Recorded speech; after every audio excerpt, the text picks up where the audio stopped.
من خاف أدلج، ومن أدلج بلغ المنزل. ألا إن سلعة الله غالية، ألا إن سلعة الله الجنة.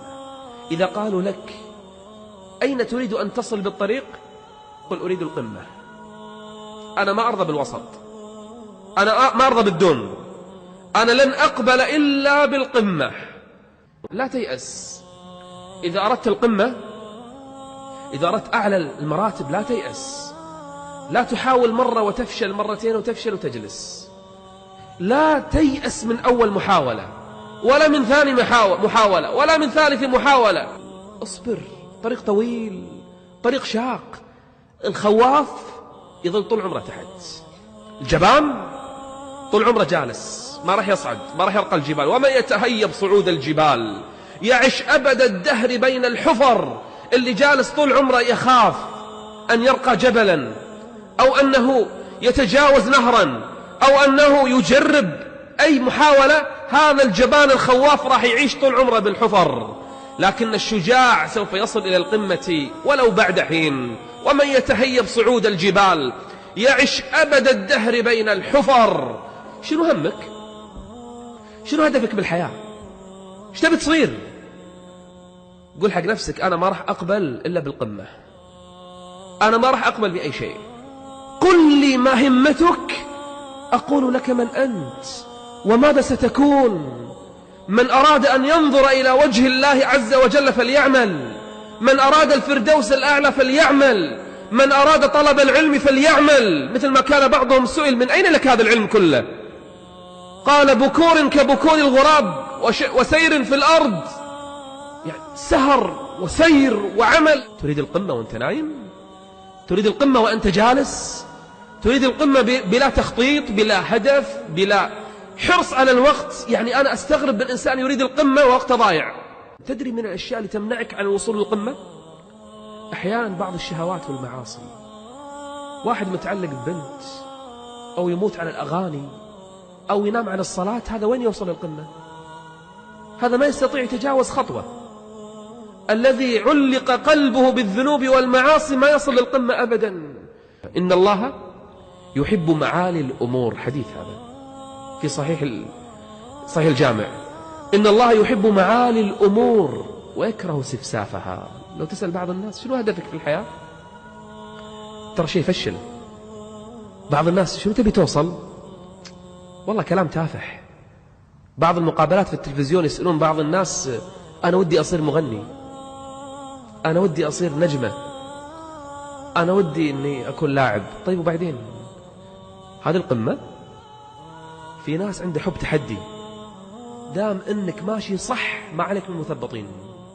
أوصل. أنا هدفي أن أصلح الدنيا، تصلح الدنيا، امش في هذا الطريق. إذا كنت في أمر مروم فلا تقنع بما دون النجوم. إذا أردت فكر في أعلى أمر، في أعلى مكان. لا تقول ما أستطيع، لا تقول الأمر صعب، لا تقول ما أقدر، لا تقول ما حد يساعدني. ايش تبي بالناس؟ كن عصاميا. من العصامي؟ العصامي الذي يعتمد على نفسه بعد الله عز وجل بس. لا تقول الناس، لا تقول فلان، لا تقول يعينوني، ما لك شغل بأحد.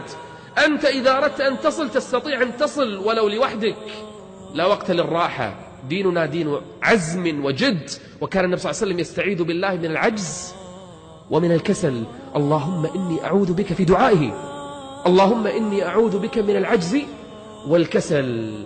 أين همتك العالية؟ أين الهمة الكبيرة؟ أول العمل هم وينتهي بهمة.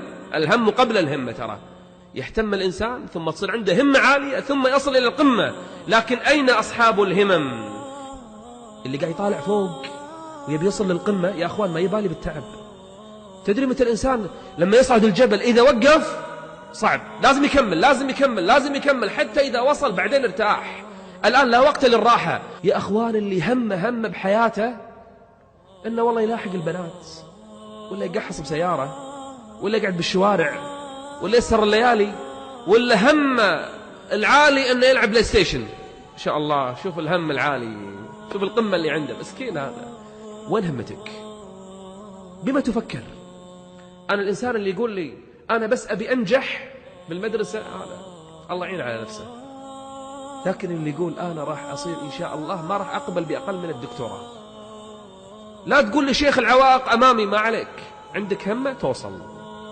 والله لو طالت بك السنين، والله لو تمر عليك السنون بلا يعني محاولات، بس استطعت أن تفعل سوف تفعل إن شاء الله يوم من الأيام. لكن اجعل لك هم عالي، تحفظ القرآن سهل. يقول ابن القيم: أجمع عقلاء كل أمة أن النعيم لا يدرك بالنعيم. تبي النعيم؟ اترك النعيم في الدنيا، اسعى لهذا النعيم في الآخرة. حط لك همة عالية. من سأل الله الشهادة بالصدق، لو كان صادق من قلبه بلغه الله منازل الشهداء وإن مات على فراشه. اللي عنده نية عالية ما يضيع وقته، اللي عنده همة عالية بيوصل للقمة يحط له هدف، يقسم، يحط له وسائل، يحط له كل شيء. تبي توصل للقمة بالدراسة، بالتجارة، بالعلم، بالعمل، بأي شيء نافع أخروي ولا دنيوي كله، إذا عندك همة عالية حط لك هدف، والهدف يكون واقعي، وتحط لك وسائل، وراح توصل بإذن الله عز وجل. أما أنك سبهللة جالس ما تعرف متى تقوم. بعض الناس لما يناموا تصدقون والله في ناس ينام حتى الساعة محاطة ما يدري متى يقوم. صدقون في ناس كذي يقول أنا متى ما قمت. الله، كذي حياتك ضايعة؟ شو الحياة هذه؟ لا عنده شيء اسمه قيام ليل، لا يعرف شيء اسمه صلاة فجر، لا يقوم من الصباح الباكر يحفر الأرض يكدح حتى لو لأجل الدنيا، لكن يعمل. رجل عنده هم عالي. في ناس أبدا ترى ماكو شيء، حياته ما يدري ايش عايش أصلا. لا تقول لي يا شيخ ما أقدر، ما في مجال. لا، في مجال، لو تريد أن تعمل في مجال، لكن ضع لك هدفا ستصل إلى القمة بإذن الله عز وجل. إذا أردت أن تصل، وما نيل المطالب بالتمني ولكن تؤخذ الدنيا غلابا، وما استعصى على قوم مثال إذا الإقدام كان لهم ركابا. إذا أردت أن تصل بإذن الله عز وجل ستصل، فإذا عزمت فتوكل على الله. طريقنا إلى القمة شاق لكنه لذيذ وممتع، وإذا وصلت إلى القمة هنالك الراحة، هنالك الراحة. استعن بالله عز وجل ولا تعجز، وابدأ من الآن. ضع لك هدفا في الحياة، وبشر إخوانك يوم من الأيام بأنني قررت في ذلك اليوم وفي ذلك المخيم نويت أن أفعل كذا وكذا، وأعانني الله عز وجل ووصلت إلى ما كنت أريد. أسأل الله عز وجل أن ينفعني وإياكم بهذه الكلمات، وأن يجعل أعمالنا خالصة لوجهه. وصلى الله وسلم على نبينا محمد وعلى آله وصحبه أجمعين.